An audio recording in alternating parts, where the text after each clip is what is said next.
The pilot of a helicopter that crashed into a Southern California hillside, killing Kobe Bryant and 8 others, was reprimanded 5 years ago for flying without permission into airspace while he had reduced visibility, according to a Federal Aviation Administration enforcement record.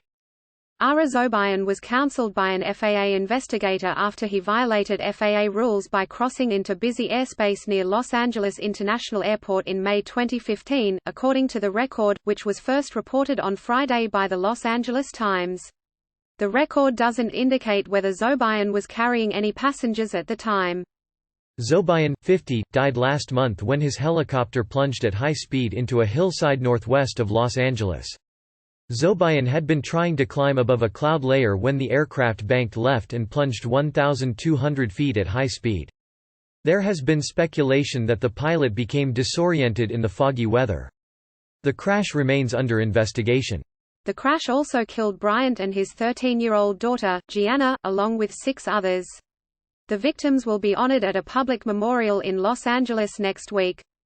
At the time of the 2015 incident, Zobayan's helicopter asked the Los Angeles Airport Tower for permission to cross their airspace.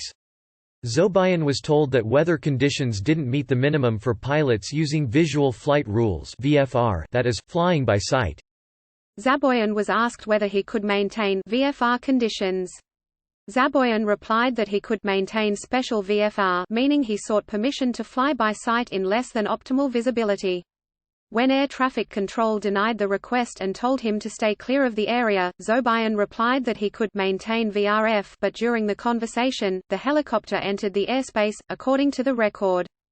Zobayan contacted authorities and his company after the incident and was cooperative. But an FAA investigator faulted him for failing to properly plan and review current weather at LAX, which would have allowed him time to communicate earlier with the tower in order to receive clearance, according to the record. The report said Zobayan admitted his error, took responsibility for his action, and was willing to take any other necessary steps toward compliance. The report stated that, there are no indications that this is a repeated incident and there are no signs that this incident is a trend with Mr. Zobayan. Zobayan was counseled on operating in Class B airspace, special VFR weather minimums, proper planning, reviewing weather, and anticipating required action, the report said. He was cooperative and receptive to the counseling. Veteran helicopter pilots interviewed by the Los Angeles Times were divided over the severity of the FAA violation. "I don't know a single pilot out there who hasn't violated a rule," Sean Coyle said.